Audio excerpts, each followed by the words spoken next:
All right, greetings. Good evening. Mark Dixon here on the Channel 3 First Alert Forecast Center on a Sunday. It is 5 o'clock. We are live here on WFSB Plus.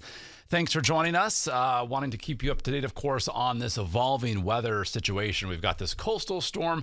It's arriving right on schedule. We've got rain that is ramping up as well as wind that's going to be intensifying tonight, and this is all going to last through the day tomorrow. So if you were out at the Hartford Marathon yesterday, the weather cooperated for any outdoor activities. The Riverton Fair, things currently are going downhill across Connecticut. So our first alert weather days in effect today through tomorrow for this coastal storm. It's a windswept rain that we're expecting. Perhaps you're already feeling that in your community. This is having an impact on outdoor plans, of course, even traveling. This is going to affect the commute tomorrow morning, tomorrow evening. Now, tomorrow is a federal holiday, so at least schools will not be in session. However, it's a 3-day weekend where a lot of folks may be spending time outdoors. Probably not the best idea for our Monday, given the ongoing impacts from this coastal storm. And there's the threat for some flooding along the Connecticut coastline. So the wind is one element. Here is a look at the sustained winds between 15 and 25 miles an hour in most spots. And the most recent wind gusts were up to 33 a mile an hour gust there in Bridgeport, 29 mile an hour gust coming in from Willimantic, also from New Haven. So the wind gust trend from this evening into tonight. Notice as we head past midnight and toward daybreak and points thereafter tomorrow, the gusts get a bit stronger. So our wind advisory is in effect for the shoreline. This is where we're expecting the worst of the wind to be felt. That being said, can't rule out some gusts, 40, 45 miles an hour across inland Connecticut, especially across the higher terrain, say, for instance, across Litchfield County. But we're certainly going to miss out on the worst of the wind and the heaviest of the rain to our south, Long Island, the Cape and Islands to our east. Certainly we'll get the brunt of the wind, that is for sure.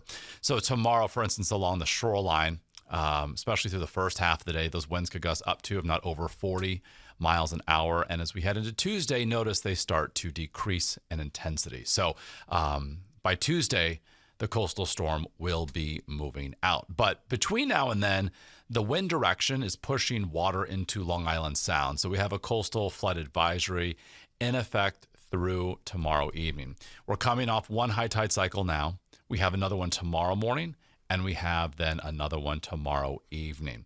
So it's during the times of high tide, in tandem with this wind flow pushing water into the sound, that we could see 1 to 2 foot of inundation in the normal prone areas along the shoreline. And this is just advisory level criteria. We're not talking about coastal flood warnings, just to give you a little perspective.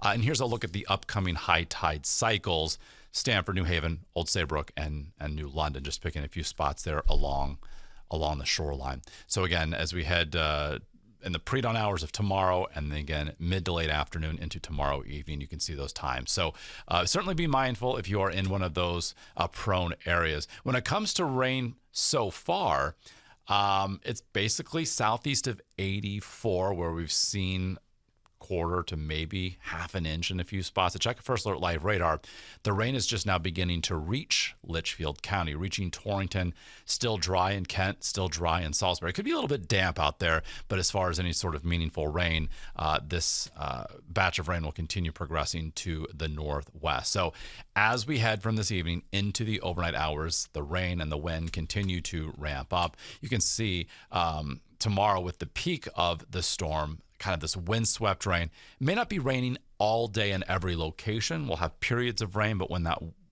rain is coming down in tandem with the wind, it's going to kind of be a raw day, and temps they're going to be held into the 50s. So it's not going to be very pleasant.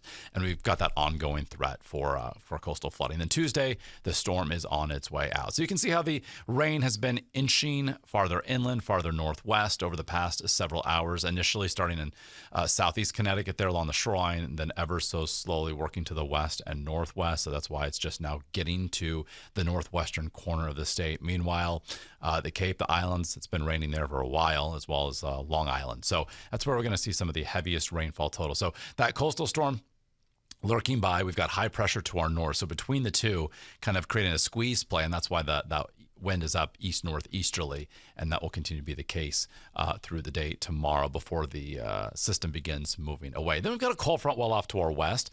That's going to eventually bring some cooler weather toward the end of this upcoming work week. So first alert Futurecast showing that rain with us at varying intensities through 11 o'clock tonight. You'll hear the pitter-patter of rain on your roof.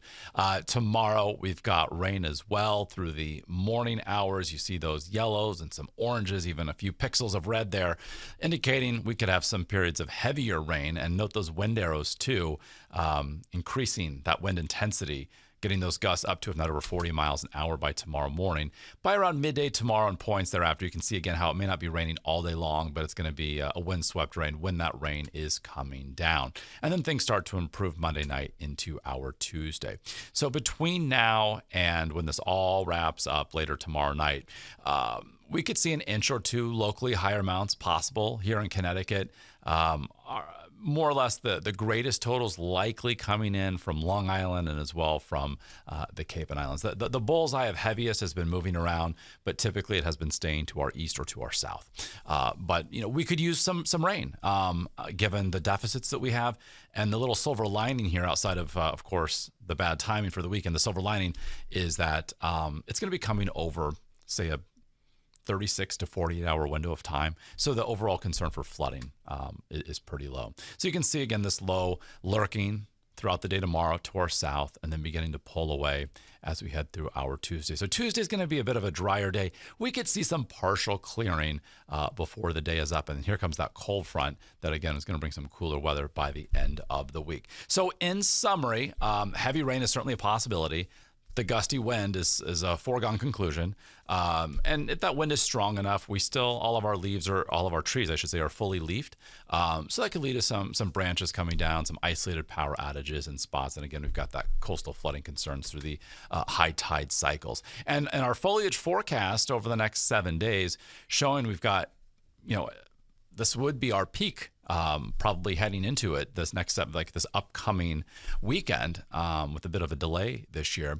But if the wind is too strong in tandem with that heavier rain, may take some of those leaves from the trees. So may kind of squander the overall leaf peeping opportunities this October across Connecticut. So we're thinking 30 to 40 mile an hour gusts, perhaps a little bit higher inland.